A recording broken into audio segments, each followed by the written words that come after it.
The story of the kings and queens of England is more surprising than you might think.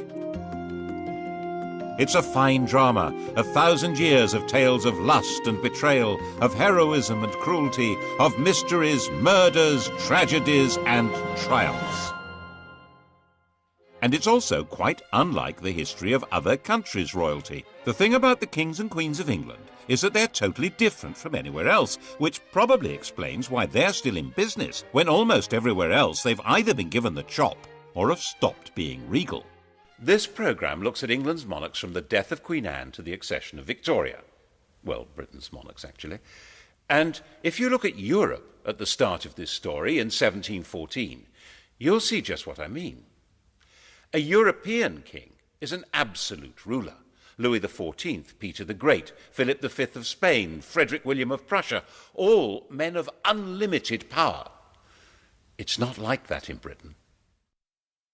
Queen Anne has died. There are no Protestant Stuarts left.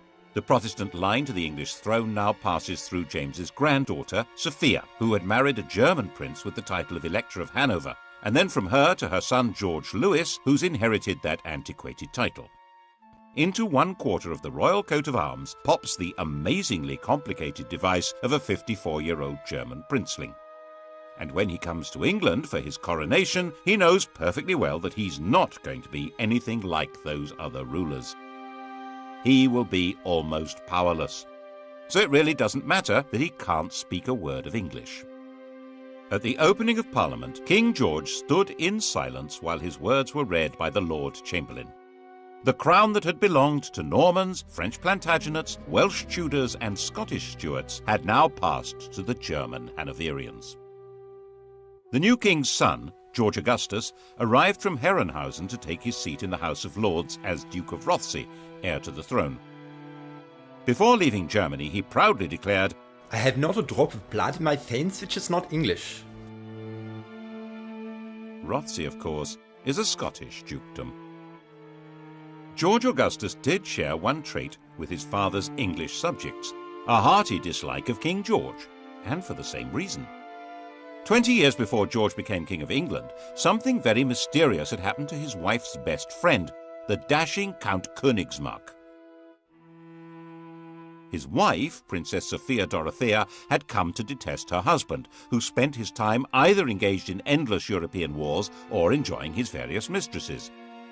Königsmarck tried to help her escape from Hanover. He failed. The Count simply disappeared from the face of the earth. Actually, his body was shoved under the floorboards of the princess's dressing room. And the princess was banished and imprisoned. Her son, George Augustus, never forgave his father. In fact, father-son detestation would be the defining mark of the Hanoverian dynasty. They thrived on it. The English weren't too keen on that sort of behaviour either. They might have been more sympathetic if they'd approved of the two mistresses that George brought with him, but they called them the Maypole and the Elephant and decided they were simply greedy Germans with their snouts in the trough. And there were Scottish noblemen who thought that with George lacking support in England, this might be an opportunity to hand the throne back to the Stuart family, and in particular to James II's son, living in France and known as the Pretender. The French thought this would be a great idea. Louis XIV's mistress, Madame de Maintenon, even presented him with a song to be sung on his accession. It had originally been written for Louis to celebrate his recovery from a surgical procedure on his bottom. She translated it for the man who should, she thought, be James VIII of Scotland, and, why not, James III of England. God save a gracious King, long live a noble King, God save the King. The song turned out to be a bigger hit than the man. Jacobite Rising of 1715 was a complete flop, and after spending a couple of months wandering around the Highlands, James went home to France. George's throne was safe. He spent every winter in Hanover and left the government of England to his ministers. His own work was done by a new figure, the Prime Minister, a politician acting as a king's substitute, The first man to take on this role was Robert Walpole. Since Walpole didn't speak German, the pair of them communicated in schoolboy Latin. King George died a sudden death in 1727 while in Hanover, aged 67.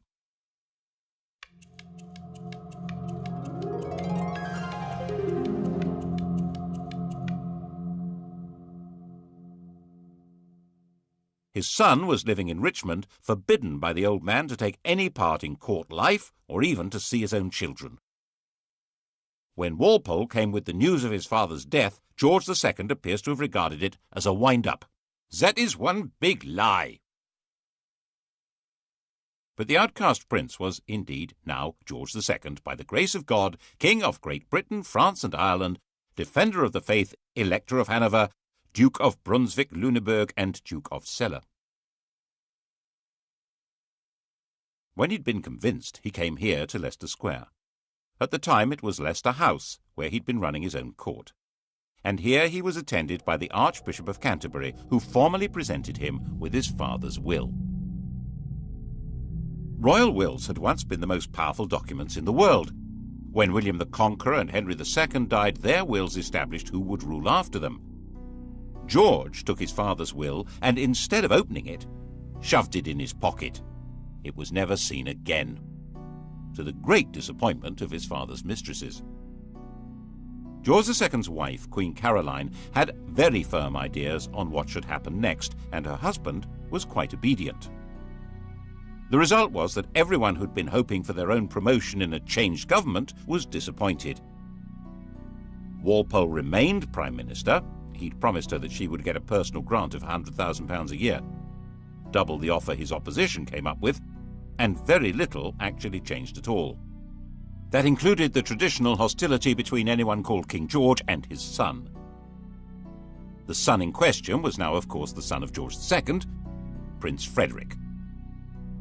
According to Queen Caroline, he was the greatest ass, the greatest liar, the greatest canaille, and the greatest beast in the whole world, and we heartily wish he was out of it. She would have said it in German. George agreed with the Queen and refused to allow Frederick to marry Princess Wilhelmina of Prussia on the entirely sensible grounds that I did not think that engrafting my half-witted coxcomb upon a mad woman would improve the breed.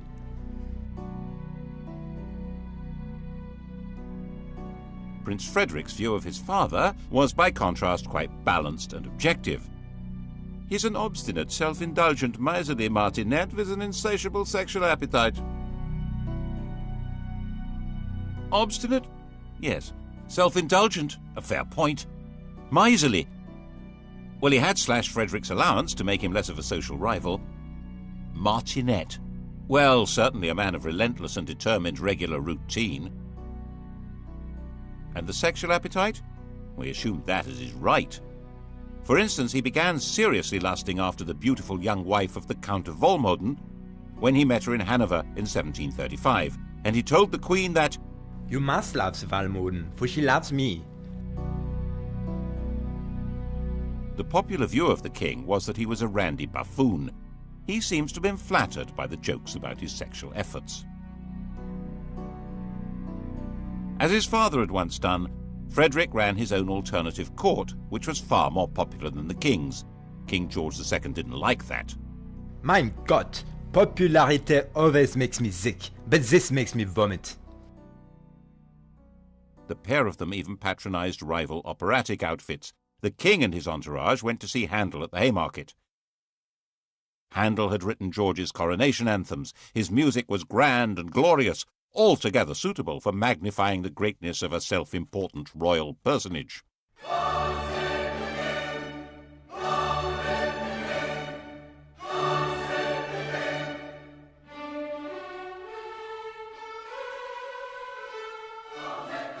The prince and his crowd stayed away. They went instead to the Theatre Royal in Lincoln's Inn Fields. That was where opera was being transformed into popular musical theatre.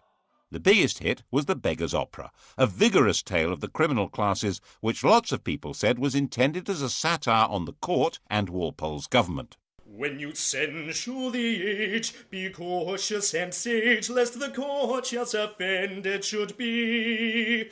If you mention vice or bribe, 'tis so pat to all the tribe. Each cries, that was levelled at me. It was all very entertaining, watching royalty playing out their family quarrels, but they were not quite reduced to the level of powerless performers. King George was a fighting man, like his father, head of the army, and very much engaged in the quarrels between the rulers of continental Europe. Walpole tried hard to keep him out of wars, but in 1739 the king got his way and England went to war with Spain. This was the start of a steadily growing involvement in the power struggle between France, Prussia and the Habsburg Empire. Its culmination for George came in June 1743. He found himself under attack by the French at a German village called Dettingen. His horse bolted, but George stood in front of his troops, waved his sword and made a rather ponderous but actually rather brave little speech. Now, boys, now for the honor of England. Fire and behave bravely, or the French will soon run. And so he became the last English king to lead his troops in battle. It was a fierce fight, and George emerged a bit of a hero. But he didn't rule the country. Governments and ministers came and went not because he wanted them, but because Parliament wanted them. In fact, George called himself a prisoner on the throne. In 1745, he played no part in the battles of Prestonpans or Culloden, which were far more important to the throne than the Battle of Dettingen. After all, they were battles for the throne itself. The cause of King James Stuart, the king who'd fled from William of Orange in 1688, had never been forgotten by the Scottish Highlanders. Its supporters of a Roman Catholic monarchy, were called Jacobites, the Latin for James being Jacobus. James's son, the Pretender, had tried and failed to take the throne in 1715, and now, 30 years on, he was known as the Old Pretender. His son Charles, born in Rome, was the Young Pretender. Bonnie Prince Charlie to his supporters, Charles Casimir was 25 years old, pale, thin, romantic and brave. And he decided that George was so unpopular it would be a doddle to take over. He turned up at his own expense in the Hebrides and summoned the Scottish clans. Most of them responded, but out of a combination of loyalty and desperation rather than conviction.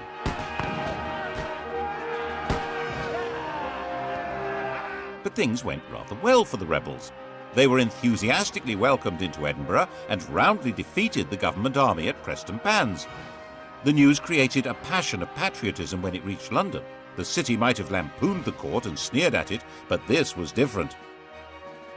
That evening the king was visiting the theatre, the King's Theatre, Drury Lane, and the orchestra struck up a tune which they'd just got hold of. God save a gracious king, long live a noble king, God save the king. The audience loved it. None of them knew that it had been the Old Pretender's music, or the King of France's. The song had changed sides and became the national anthem. Actually, it became everybody's anthem at one time or another. Frenchmen, Germans, Russians, Swiss, Liechtensteiners, Swedes, Danes and Americans have all swelled with patriotic pride to exactly the same tune. But when God Save the King became London's big hit, it was because no one could see how the king would be saved any other way. Marshal Wade, the best officer in the government army, said that Scotland was lost and England would fall prey to the first comer. Lord, grant that Marshal Wade may by thy mighty aid victory bring. May he sedition hush, and like a torrent rush, rebellious Scots to crush. God save the King. The rebels took Manchester, then Derby. London trembled, but not as much as the clansmen. They'd marched expecting England to rise in their support and the French to invade. Instead, they had no support at all. Most fundamentally, they realized that the English would never accept a Roman Catholic king. They'd outflanked a large English army, but it was now on their tail, and another was coming up from London. So back they went, and the clansmen were finally slaughtered in their thousands at Culloden in April 1746. Charles hid out for months in the Scottish Islands, hunted through the mountains by troops and with a price on his head, but protected by tribal loyalties until he finally escaped back to France. And the clan culture of the Highlands was systematically and ruthlessly extirpated. Clans were dispersed, their leaders imprisoned or executed, plaid and weaponry and bagpipes were banned. The would-be Charles III made a bizarre secret return to England in 1750, where he converted to Protestantism and expected this would encourage his supporters to have more hope. They were more impressed by his degree of attachment to the bottle. Not so much the king over the water as the king under the table. King George was in no danger now. George also found his other great enemy removed. His son Frederick died in 1751. He'd been hit hard in the stomach by a tennis ball, and the resulting abdominal ulcer burst and killed him. The new heir to the throne was a 12-year-old child, Frederick's son, George. But the great problems of the kingdom were outside the king's grasp. His country was now a great imperial trading power, with huge involvements in India, the East Indies, North America, and the Mediterranean. So was France. At the same time, continental Europe was constantly boiling over into war, and Hanover was in the middle of that. In 1756, the great powers finally locked horns in a do-or-die struggle that would girdle the whole world. This would become the 7 Years' War. It was truly the First World War. Britain fought in the name of its king, but that king now neither directed policy nor took part in the battles. A new world. In fact, affairs were so far out of the king's control that when he dismissed ministers he didn't like, they came right back again. So far as the English were concerned, this was just how things ought to be. Englishmen were entitled to liberty. The despots were on the other side, Catholic France and Austria. Their whole life, commerce, industry, and fighting force was directed by royal tyrants who ruled over starving and powerless peasants. And on the other side, Protestant Britain, whose commerce was run by men of business, whose industry was directed by free tradesmen, whose army and navy were run by heroes and manned by proud free men, and whose court was the centre of society, not of autocratic power. And that was how many of the British really did see it. Of course, they were also fighting despotic Prussia, but that was a minor detail. The general perception was that this was a war of free Britons against European despots. Poor George died at the height of the war in 1760, and it didn't matter at all.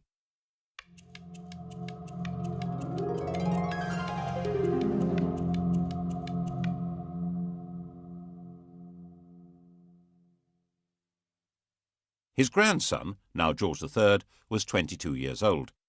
He had been brought up by his mother, a German princess, in her imitation of the very deferential court of Hanover.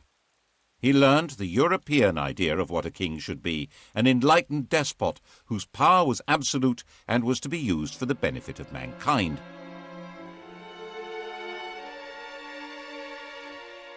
This was, of course, very far from the English notion of kingship, in which the king was the leading figure in society, but whose power was entirely controlled by Parliament.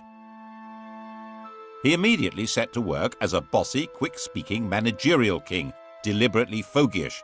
"I'll have no innovations in my time. What? He read widely. He was fascinated by machinery and agriculture. He was a man delighted by the agricultural and industrial revolutions, and he was determined to restore the crown to what he saw as its proper position, a position abandoned, in his view, by Georges I and II. Unlike them, he'd been born in England and spoke good English, even if his grasp of grammar was ropey, and he had no old or young pretender to challenge him. At the opening of his first parliament, he declared, "Born and educated in this country, I glory in the name of Britain." Parliament was controlled by one party, the Whigs, effectively an oligarchy of rich men who ran the country by a system of bribery, patronage, and nepotism. George felt that it was his job to improve matters. And so began the most catastrophic reign since James II. If it hadn't been for George III's attempt to turn back the clock, the inhabitants of New York might still be using British passports, and the inhabitants of Los Angeles and Miami, Spanish ones. Now there's a thought. To break the power of the Whigs, he set about creating what was almost his own political party, a group of MPs known as the King's Friends. He took back the power of distributing positions and favours from the government and did it himself, so he soon built up a collection of political dependents.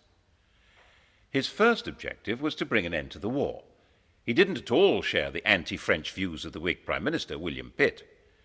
It took a lot of political manipulation, but in 1763, with Pitt removed from power, a peace treaty was signed. By this stage, the war had actually been won. Pitt's policies had resulted in Britain becoming the dominant colonial power in the world. Britain was more or less undisputed ruler of North America, India, the Caribbean, and much besides.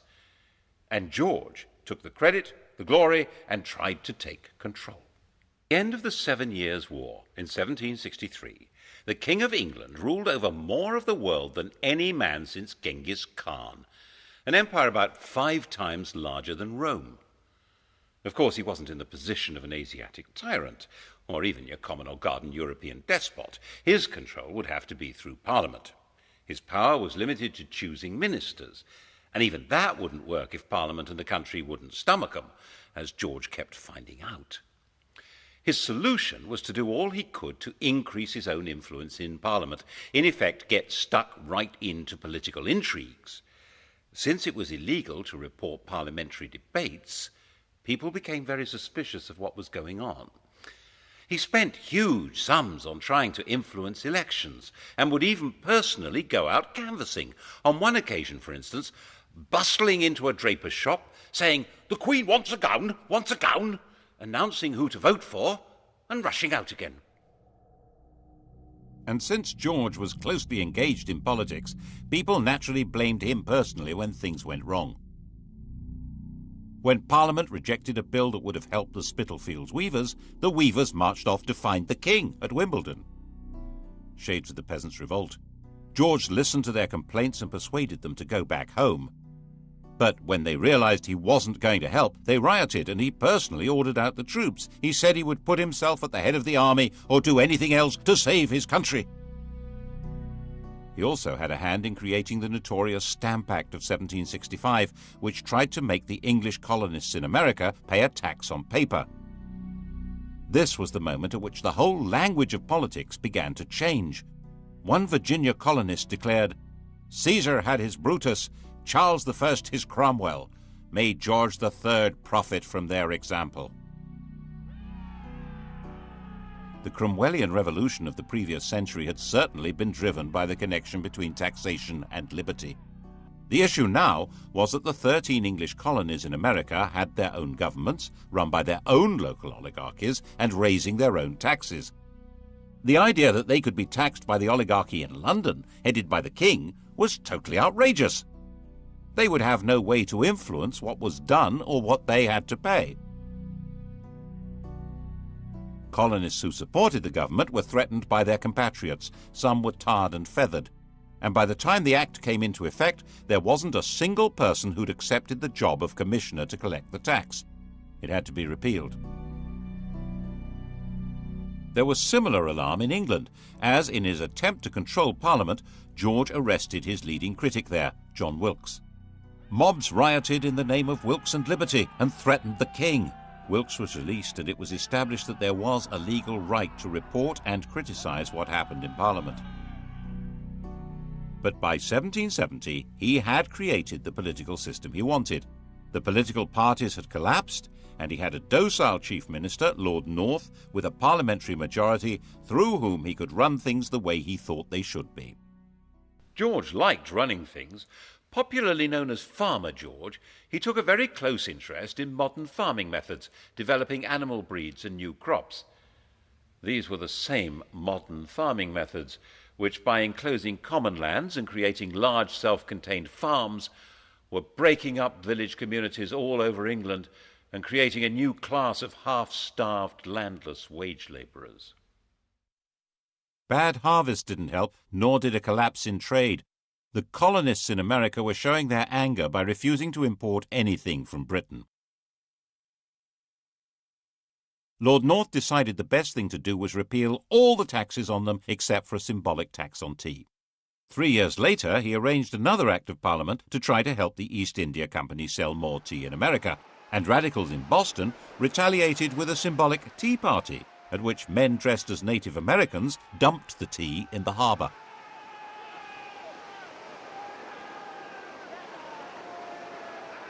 The reaction in England, stirred by the popular press, was that the colonists must be punished. George certainly shared that view. Blows must decide whether they are to be subject to this country or independent. Misunderstanding the strength of feeling and of organisation against them, the government tried to use too little force and triggered a full-scale rebellion. The rebel colonists proclaimed their independence in 1776, and with the backing of a large part of popular opinion in England, George was determined to fight them and crush them. The result, as many less warlike Englishmen had been warning, was disaster for England. Even Lord North wanted out, but George was in charge. The American Revolutionary War became a campaign not against unjust government or English rule, but against the very principle of monarchic government. George's determination to be active in government and place himself at the heart of politics created a new republican movement, a language in which to attack the rule of kings. The Peace of Versailles in 1783 forced Britain to recognize the United States of America. 6 years later, their host at Versailles, Louis XVI of France, was himself called on by a revolutionary crowd who carried him off and set up their own republic. The process of destroying monarchy was underway. Did George understand what he'd done? He certainly fretted about the American disaster, and perhaps it was his own sense of failure that made him display signs of mental disturbance in 1788, talking incessantly and behaving oddly. His doctor thought making him bleed would help. When that failed, the Prince of Wales took over the treatment. The Prince of Wales was 26 years old, a dashing, if rather fat, man about town, and in the grand tradition of their Hanoverian ancestors, King George and his son hated each other. The prince lived in the house bought for his mother, the Duke of Buckingham's magnificent home near St. James's Park. It was still called Buckingham House. He liked it so much he eventually built a rather dull palace round it. When he came of age, he'd set up his home in Clarence House, taken his seat in the House of Lords, and set about being a thorn in Daddy's flesh, partly by opposing his father's ministers and partly by his wildly extravagant social life, in the course of which he secretly married a glamorous widow, Mrs. Fitzherbert, after a passionate wooing process that included theatrically stabbing himself to safely produce as much blood as possible. The marriage was illegal. He wasn't allowed to wed without the king's consent. It was also significant that the lady was a Roman Catholic.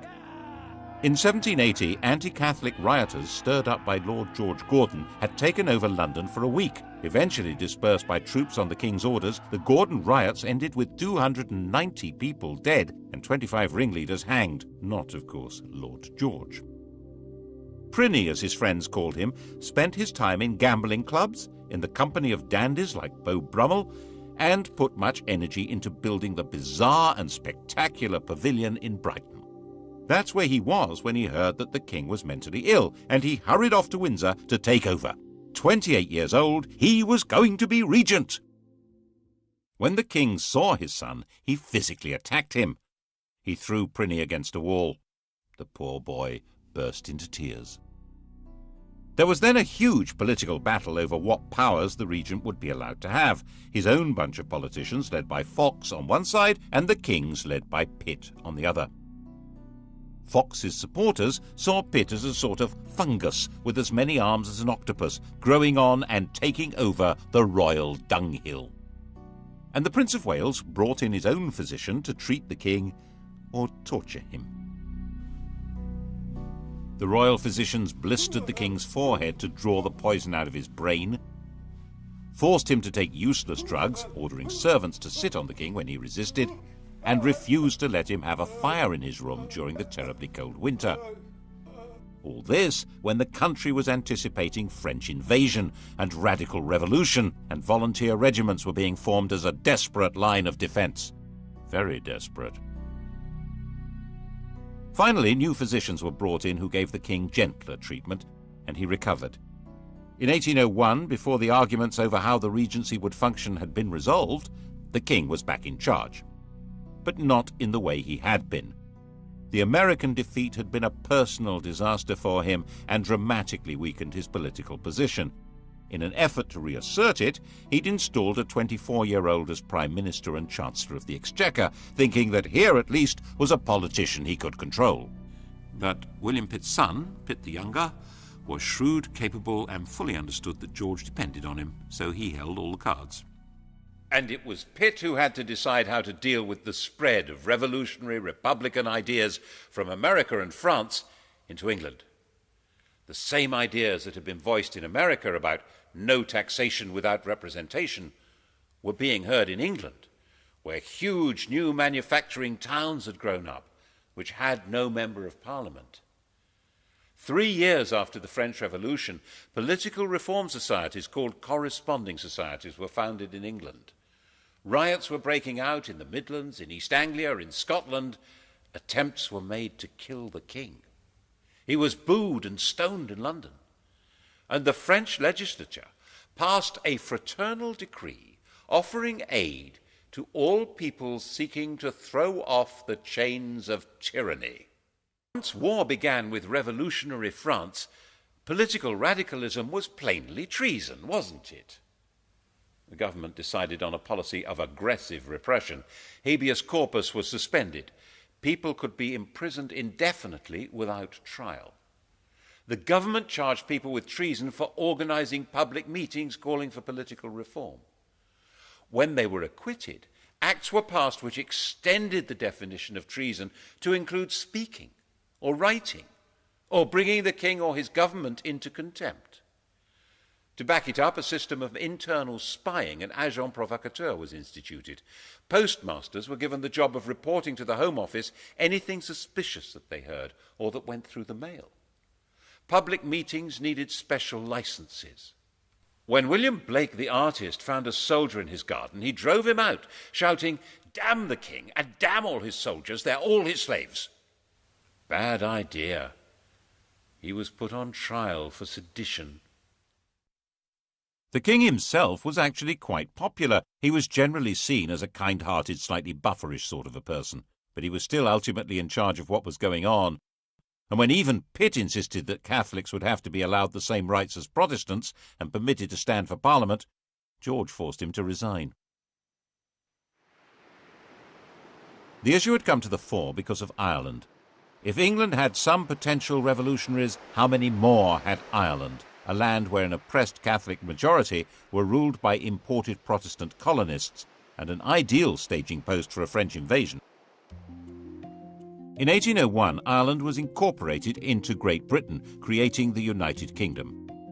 It was an attempt to make Ireland more secure. The fact that at the same time the king formally abdicated his meaningless title of King of France shows exactly where the threat was coming from. But if Ireland was to be truly united with England, there would have to be Catholic emancipation. And King George wouldn't have it. Whatever might have happened could not have been worse than what did. Ireland still bleeds now. The shadow of George III lies over the history of the world more darkly than most people realize. As with the American disaster, it seems as though one part of his mind was determined to make him feel the full weight of his responsibility, and once more his mental state degenerated.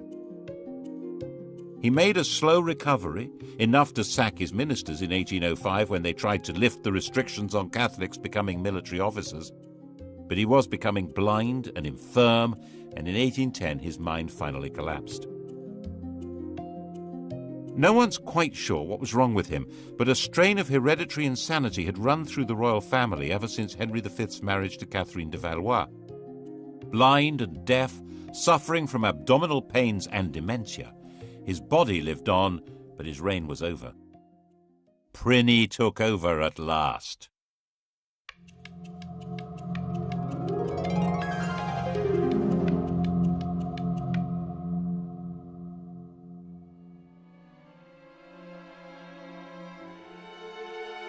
By this time, European monarchy had been transformed. The enlightened despots had fallen. Napoleon's empire had swallowed them up, replacing them with dictators from his own family or under his control.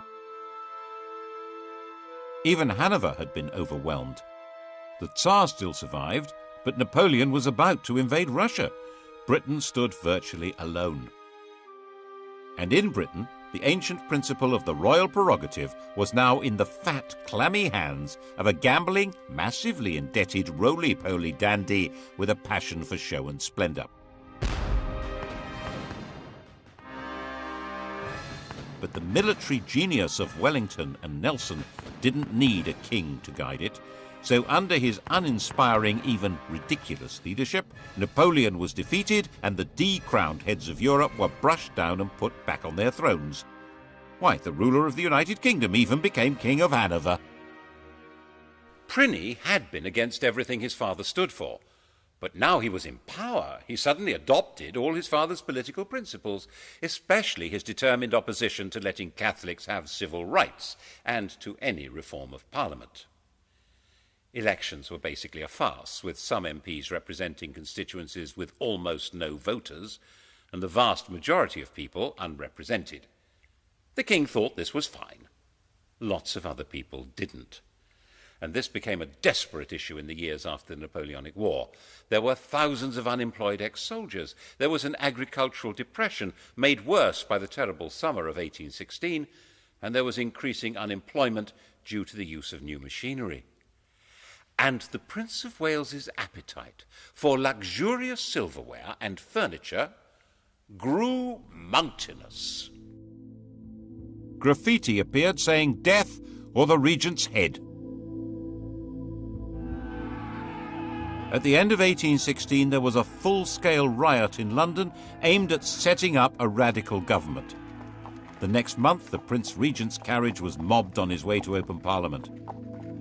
The grim apparatus of repression was revived.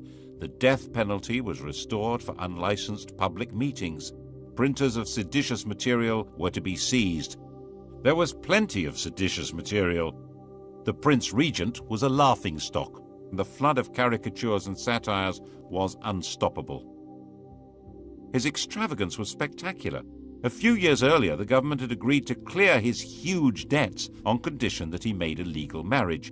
The victim selected was his cousin Caroline of Brunswick, a charming, friendly and unassuming young lady who was also a bit of an exhibitionist.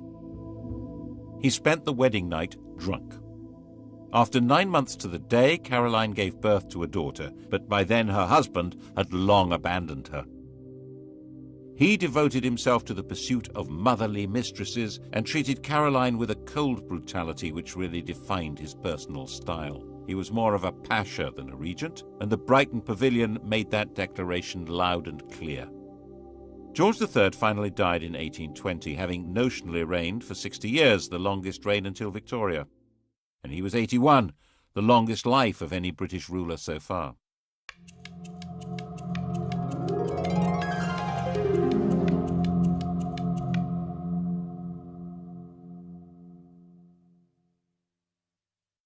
Prinny was now king. His wife Caroline now decided to come to England from her exile on the continent and take her place at her husband's coronation. An immediate attempt was made to pass an Act of Parliament divorcing the royal couple, but it was dangerously unpopular and had to be abandoned. She turned up for the coronation at Westminster Abbey, but the door was closed in her face. The coronation, fabulously expensive, was performed in complete privacy. She went away broken-hearted and died less than 3 weeks later. Her body was to be returned to Brunswick for burial. The king, nervous of a riot, insisted that the coffin should not be transported through the city of London. But it was seized by Londoners, who staged their own funeral procession with it and were gunned down by the House Guards at Hyde Park Corner. Afraid of being attacked and afraid of being laughed at because of his great swollen body, from 1823 King George IV avoided being seen in public. He even built a tunnel to allow him to get from his rooms in Brighton Pavilion to the riding school in private. And of course it was said ever since that it connected to his mistress's house. It became essential for the government to break the king's opposition to reform, especially with regard to Catholics, but he held the power of veto. The arguments went on hour after hour, day after day, with the king becoming more enraged and more ill, until finally he broke. By February of 1830, he was partially blind and raving, convinced that he'd commanded a division at Waterloo and ridden a winning race at Goodwood. And so he died. And they found 50 years of coats, boots and pantaloons, and countless bundles of women's love letters, of women's gloves, of locks of his many mistresses' hair. Why on earth did Britain need a king? What use was he to man or beast? Why in heaven's name wasn't there a revolution? The truth is, no one knows. Some historians think it was a result of Methodism becoming popular, diverting poorer people's energy from politics into religion. Some think it was patriotism in the age of empire, that king and country was a slogan that helped people pull together against Napoleon. But perhaps, given the riots, rebellions and mutinies, it was due more to the efficiency of the police state and the forcefulness of repression. And lurking at the back of people's minds was the distant memory of what it had been like when there had been a revolution. The grim rule of Cromwell's major generals, echoed and made more terrible by the vision of the guillotine in France. Always keep a hold of nurse, for fear of finding something worse. Despite George's enthusiastic sexual enterprise, he had only produced one legitimate child, and she died in childbirth. The heir to the throne was his brother William, who was 54.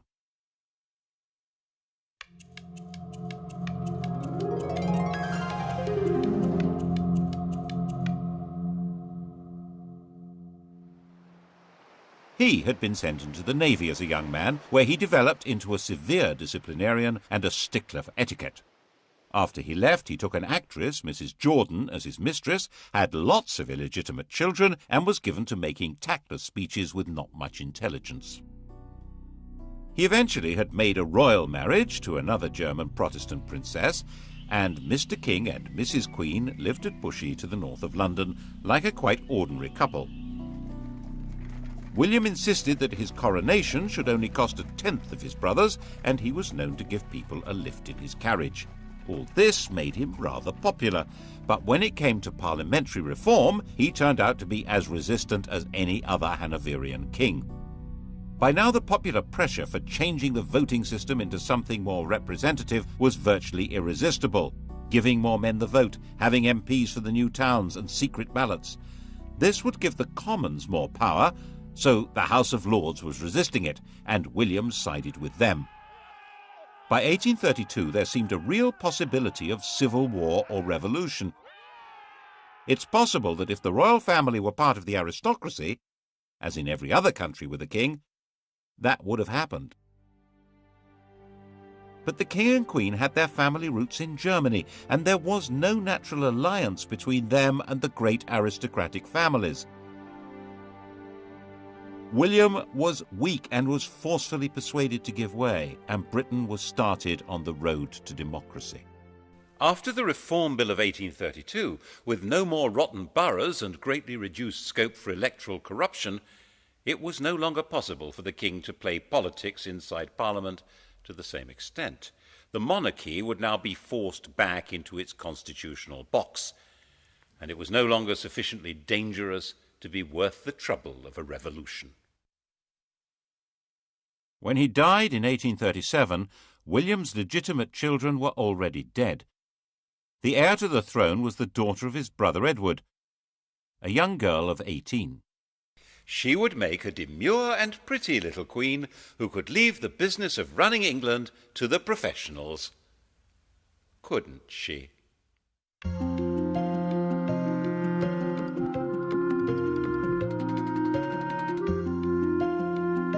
To test your knowledge of the decadent George IV, Sky Digital viewers press red.